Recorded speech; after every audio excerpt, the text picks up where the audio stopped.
திரைக்கதையில் சொதப்பல், லைட்டா அந்த படத்தின் சாயல். விஜயின் ஜனநாயகன் எப்படி இருக்கு? உலகம் முழுவதும் திரையரங்கங்களில் வெளியாகி இருக்கும் விஜயின் ஜனநாயகன் திரைப்படம் ரசிகர்களிடையே பெரும் எதிர்பார்ப்பை ஏற்படுத்தியிருந்தது.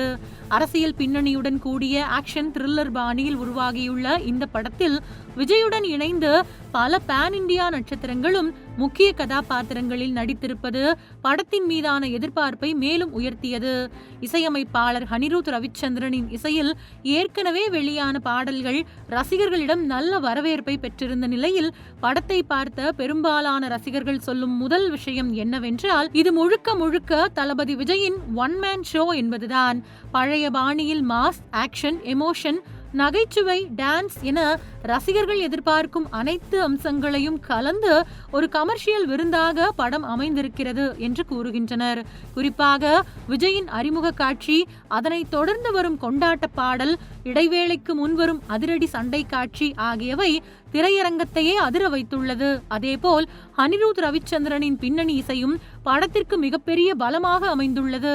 குறிப்பாக சில முக்கியமான ஆக்ஷன் காட்சிகளில் வரும் பின்னணி இசை ரசிகர்களை இருக்கையில் இருந்து எழுந்து ஆட்டம் போட வைக்கிறது.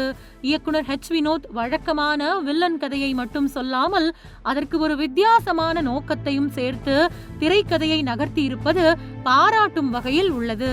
முதல் பாதி முழுவதும் மாஸ் தருணங்கள் நிறைந்த கமர்ஷியல் பேக்கேஜாக அமைந்துள்ளது என்பதே பலரின் கருத்து. இடைவேளைக்கு முன்வரும் சண்டை காட்சியும் அதில் விஜய் பேசும் பஞ்ச் வசனமும் ரசிகர்களிடையே மிகப்பெரிய வரவேற்பை பெற்றுள்ளது.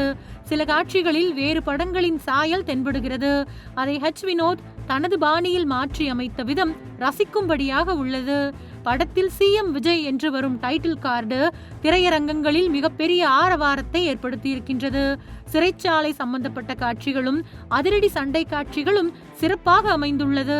வில்லனாக நடித்துள்ள பாபி தியோல் தனது கதாபாத்திரத்தில் மிரட்டலாக தோன்றியிருப்பதாகவும் விஜய்க்கு சரியான எதிரியாக நடித்திருப்பதாகவும் படம் பார்த்தவர்கள் பாராட்டி வருகிறார்கள். ஆனால் இரண்டாம் பாதியில் சில இடங்களில் திரைக்கதையின் வேகம் குறைகிறது. சில காட்சிகள் தேவையில்லாமல் நீட்டிக்கப்பட்டுள்ளன. வில்லன் கதாபாத்திரத்தை இன்னும் வலிமையாக எழுதியிருக்கலாம். சில VFX காட்சிகளின் தரம் எதிர்பார்த்த அளவிற்கு இல்லை. குடும்ப உணர்வை மையமாக கொண்ட சில காட்சிகள் முழுமையான தாக்கத்தை ஏற்படுத்தவில்லை என்கிற விமர்சனமும் உண்டு.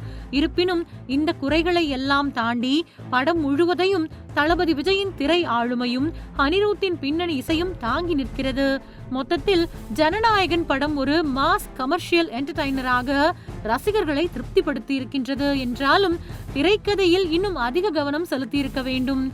பொதுவான ரசிகர்களிடம் படம் எந்த அளவிற்கு நீண்ட நாட்கள் தாக்கத்தை ஏற்படுத்தும் என்பது வரும் நாட்களில் வெளியாகும் வசூல் மற்றும் மக்கள் வரவேற்பை பொறுத்தே தெரியவரும்.